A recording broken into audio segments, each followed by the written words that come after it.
यार ये वाला एपिसोड ना थोड़ा नया है। जो पूरे साल में हुआ आपके फेवरेट गेम्स में, उसके ई स्पोर्ट्स में क्या क्या कंट्रोवर्सीज हुई, इस एपिसोड में सब कुछ कवर होगा। बहुत कुछ है आज डिस्कस करने को, तो एपिसोड शुरू करने से पहले चैनल को सब्सक्राइब कर देना, वीडियो को लाइक कर देना और शेयर कर देना अपने सारे दोस्तों के साथ। मैं हूं राहुल अंदुजा और आप देख रहे हो esports this week powered by Global ई।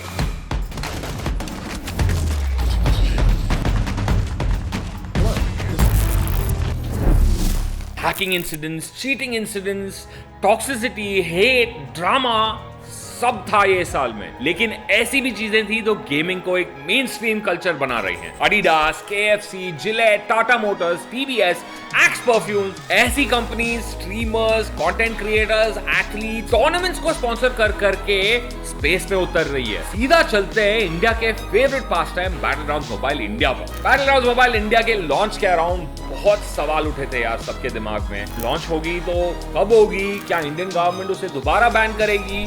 ये सब करते करते गेम फाइनली लॉन्च हुआ जुलाई में। टीम्स और टूर्नामेंट्स की अनाउंसमेंट्स हर जगह से धड़ाधड़ बढ़ने लगे। गॉडलाइक ने पिकअप किया एक TSM लाइनअप को, SA12 ने लॉन्च किया स्टार स्टडड लाइनअप, TSM FTX ने भी अपनी वापसी की और साइन किया एक अंडरडॉग लाइनअप को। टीम सोल का स्टार स्टडड लाइनअप देख लो, वो परफॉर्मेंस दिखा नहीं पा रहे थे जो उनके फैंस एक्सपेक्ट कर रहे थे, एंड उनके प्लेयर्स भी स्प्लिट होने लगे। स्काउट और मावी रियूनाइट हुए गिल के साथ और बनाई टीम एक्सपार्क। गैलेक्सी रेसर के रोस्टर में भी बहुत सारे चेंजेस दिखे बॉस।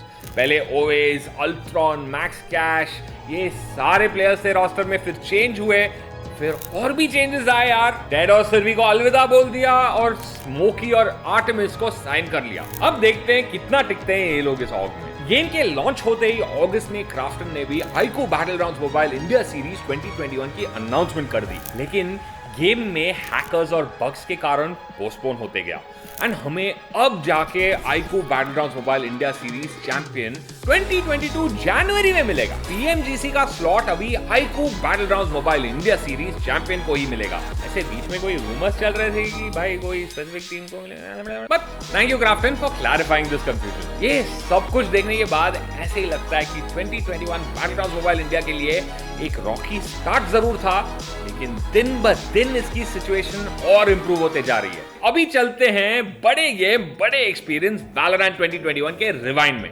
2020 में टीम वेलोसिटी को कोई भी टीम हरा नहीं पाई। Velocity are your champions of the TEC. लेकिन 2021 में जब ग्लोबल ई स्पोर्ट्स मैदान में उतरी तो उनके विनिंग स्ट्रीक को ही नहीं तोड़ा। Global Esports pull off the impossible reverse sweep. They're gonna take the trophy home. But her tournament में इन दोनों टीम्स का टक्कर हुआ।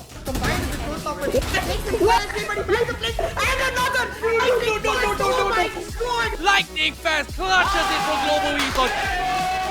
ग्लोबल ई स्पोर्ट्स ने लगातार 42 गेम्स जीते and they cemented their place dominantly in the scene. But things were not that simple for Velocity. साल भर में इतने सारे roster changes हुए ना। First Excali left for Samurai Esports to join his friend Sai, जिससे बहुत controversial चीजें हुई बॉस। फिर Antidote also left the team seeking for a different role. फिर MW1 आए, he joined for VCC.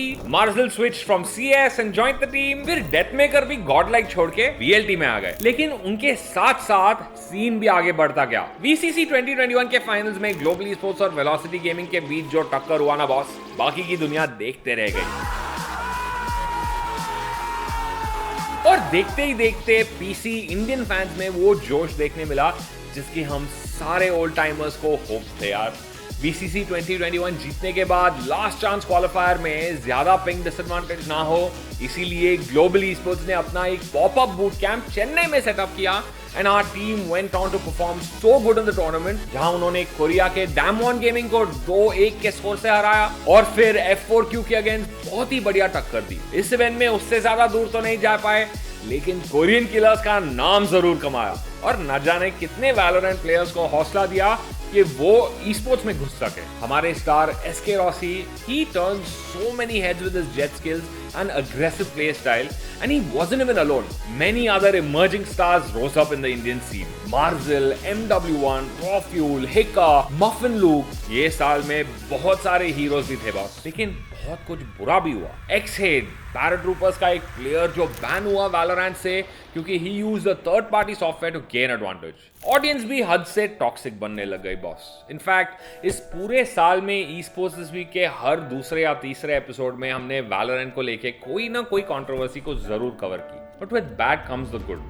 और 2022 में यही उम्मीद है कि ऐसा माहौल कभी नहीं बने। Third party tournament organizers, TC, Skyesports, in fact हमने भी सबने मिला के क्रॉस रीजनल टूर्नामेंट्स भी एक्टिवेट कर दिए, bringing in South Asia and South East Asia की टीम्स। जैसे जैसे इंडियन टीम्स इन इंटरनेशनल टीम्स के साथ खेलने लगी उतना ही वो इंप्रूव भी होंगे। And it's no longer just GE and VLT. FS esports, Enigma gaming, esports Exo, ये सारे टीम्स नए नए कोचेस ला रहे हैं, अपने रोस्टर्स में नए नए कॉम्बिनेशंस ट्राई कर रहे हैं। 2022 में कुछ भी हो सकता है बॉस। एंड देखते देखते वैलोरेंट 2022 में इंडिया का सबसे बड़ा ई स्पोर्ट्स टाइटल बनने का पोटेंशियल इसीलिए रखता है। फ्री फायर ना इस साल बिग से बिगर और बिगर से और बिगर बनते जा रहा है। 30 मिलियन सब्सक्राइबर्स पूरे किए टोटल गेमिंग ने इस साल एंड इंडिया के पहले गेमिंग सोलो यूट्यूबर बन चुके हैं। टूर्नामेंट की कोई कमी देखने को नहीं मिली, बट इस साल एक चीज नया हुआ। गरीना के अलावा थर्ड पार्टी ऑर्गेनाइजर्स भी उभर के आए, जैसे global e sports, sky e sports, villager e sports, upthrust e sports, the e sports club,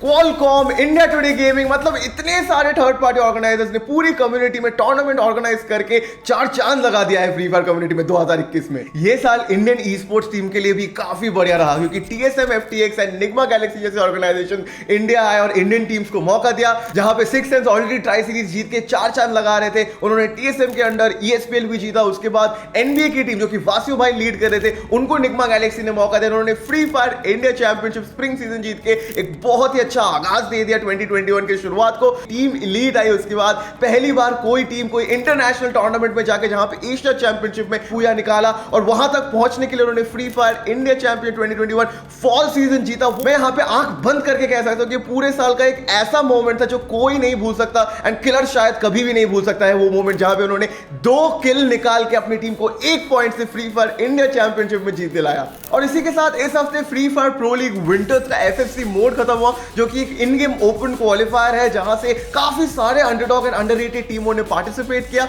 और इस बार सुनने में ऐसा भी आया है कि काफी सारे नए टीम्स भी उभर के आए हैं। लगता है 2022 काफी सारे नई टीमों का एक अच्छा शुरुआत होने वाला है। नए नए गेम्स भी लॉन्च हुए 2021 में जो इंडियन गेमिंग में बहुत ही इंपैक्ट छोड़ गए। पोकेमॉन यूनाइट लॉन्च हुआ, क्या ही प्लेयर बेस गेन किए भाई थोड़े ही महीनों में। यार शुरुआत में जब 8-बिट के बेग फॉर मर्सी ने ये गेम के लिए एक फन इवेंट ऑर्गेनाइज की थी ना, तभी पता लग गया था कि ये गेम बहुत ग्रो होने वाला है। मोबा कम्युनिटी तो जैसे एकदम से एक्टिवेट हो गई बॉस। एक कंपेरेटिव गेम और उसके साथ साथ पोकेमॉन के वो बचपन के यादें ताजा हो गई। गेम तो हिट होना ही था। ग्लोबल ई स्पोर्ट्स ने भी पोकेमॉन यूनाइट के लिए एक नई अपॉर्चुनिटी शुरू की है, कॉल्ड जीई अंडरग्राउंड। इसमें कोई भी पार्टिसिपेट कर सकते हैं। अगर you are interested, join the Global Esports Discord and get in touch with our mods. और भी नए गेम्स हैं जो आने वाले हैं, League of Legends Wild Rift, Valorant Mobile. आपका तो नहीं पता, लेकिन मुझे तो बहुत बेसब्री से इंतजार है यार दोनों गेम्स के लिए। ये पूरा साल वैलोरेंट और लीग ऑफ लेजेंड्स के साथ राइट गेम्स ने आखिर प्रूव कर ही दिया कि nobody makes e sports games better than them. Call of duty mobile की कम्युनिटी भी काफी ज्यादा चर्चे में रही है इस साल, क्योंकि उन्होंने काफी ज्यादा अप्स एंड डाउन्स देखे हैं। इस साल का शुरुआत हुआ जहां पे organisations like vitality, revenant, true reapers ने अपने अपने टीम्स उठाए, एंड टीम आईएनडी जो अभी गॉडलाइक नाम से जाने जाते हैं, इन्होंने वर्ल्ड चैंपियनशिप में जाके एक चार चांद लगाया और इंडिया का झंडा लहरा के आए हैं। साल के शुरुआत में हम लोगों ने काफी ज्यादा थर्ड पार्टी ऑर्गेनाइजर्स को देखा कॉल ऑफ ड्यूटी मोबाइल के टूर्नामेंट होस्ट कर रहे थे, जहां पे उन्होंने 30 लाख 50 लाख के टूर्नामेंट्स देखे। और साल के अंत तक मैंने काफी ज्यादा कॉल ऑफ ड्यूटी मोबाइल के प्लेयर्स के साथ बात किया, उनका ये मानना था कि ये साल के अंत तक उन्होंने काफी कम टूर्नामेंट देखे, which means call of duty mobile का यूजर बेस भी धीरे धीरे कम होता जा रहा है। और वर्ल्ड चैंपियनशिप में एक अच्छे परफॉर्मेंस के बाद आई होप कि 2022 एक अच्छा आगाज होगा कॉल ऑफ ड्यूटी मोबाइल की पूरी कम्युनिटी के लिए। मैं स्पेसिफिकली अर्ज करना चाहूंगा थर्ड पार्टी टूर्नामेंट ऑर्गेनाइजर्स को, ताकि और ज्यादा tournaments call of duty mobile में आके वो आगे से स्टेप इन करके टूर्नामेंट्स ऑर्गेनाइज करें, ताकि हमें एक healthier call of duty mobile का इकोसिस्टम देखने को मिले 2022 में। इंडियन गेमिंग के लिए एशियन गेम्स 2022 भी अनाउंस हो रहा है और PUBG mobile Asian games version देखने में मिलेगा। BMGC का ग्रैंड फाइनल्स भी आ रहा है और इसमें एक टीम क्वालिफाई होगी, winner of BGIS। Valorant conquerors championship भी आ रहा है, जिससे हमारी टीम्स को और भी इंटरनेशनल एक्सपोजर मिलेगा। ये साल तो एंड हो रहा है boss, but we at Global Esports are not stopping. In fact ये तो बस एक छोटी सी शुरुआत है। बात चाहे वैलोरेंट हो या फिर BGMI की, GE फाइटिंग का नारा हर गेम में सुनने मिलेगा। Happy holidays from the global esports family. Hope नए साल की खुशी में आप सब लोग अपने लव्ड वंस के साथ टाइम स्पेंड कर रहे हो। एपिसोड अच्छा लगा तो यार वीडियो को लाइक कर देना, चैनल को सब्सक्राइब जरूर कर देना। 2021 के लिए बस इतना ही। मिलता हूं आप सबसे अगले साल में। चलो बाय।